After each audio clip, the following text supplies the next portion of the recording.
exactly also. Every session must end with a summarization. So I do that now, very briefly. The first talk in that session was by Dr. Madhuri Dubey. She talked about instructional system design, but she talked mainly about the instructional design application developed by her for different mobile devices. Sitting there with my head 100 degrees turned, I found it an extremely interesting topic and very wide possibilities. Although she talked about application where instructional design was the content area, but as she mentioned, and I also found that it's equally applicable to many, many fields, particularly skill-based and heavy data knowledge-based area.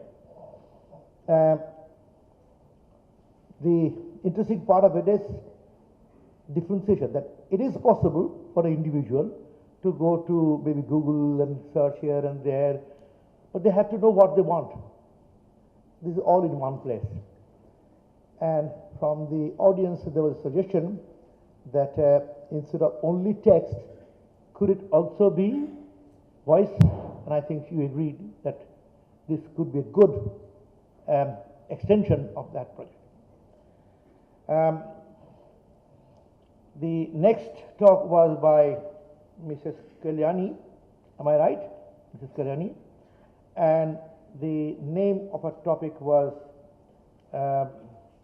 Enhanced e-learning through virtual teaching. This presentation on enhancing learning through virtual classrooms, she talked about various forms of various classrooms. She did actually a very comprehensive survey of e-learning, virtual classrooms, and the entire scenario. And she presented how virtual classroom-based e-learning can overcome the limitations of the of the face-to-face teaching interactions among the teacher and the student, which is not possible through blended learning, virtual classroom e-learning. Actually, she did much more than that. It was a very illuminating paper, talked about many things.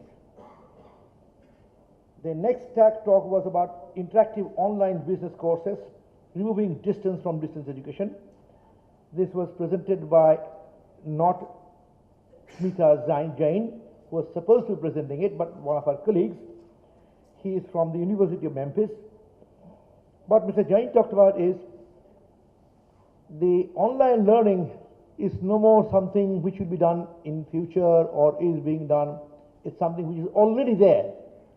And there's no issue, there's no point anymore discussing things like the past, which is the quality of online learning versus classroom learning, all that. The main emphasis of discussion should now be how to improve online learning, what is the effectiveness of online learning, is what you're talking about. He also mentioned that the courses he teaches a very wide variety of students, people aged 65 to very young people, people who are extremely digital literate to people who are not so literate. So how do you design your courses for that kind of audience? He mentioned particularly that he teaches finance, and that was basically the main emphasis of the talk. So with that, we have summarized very briefly summarized the 4 papers.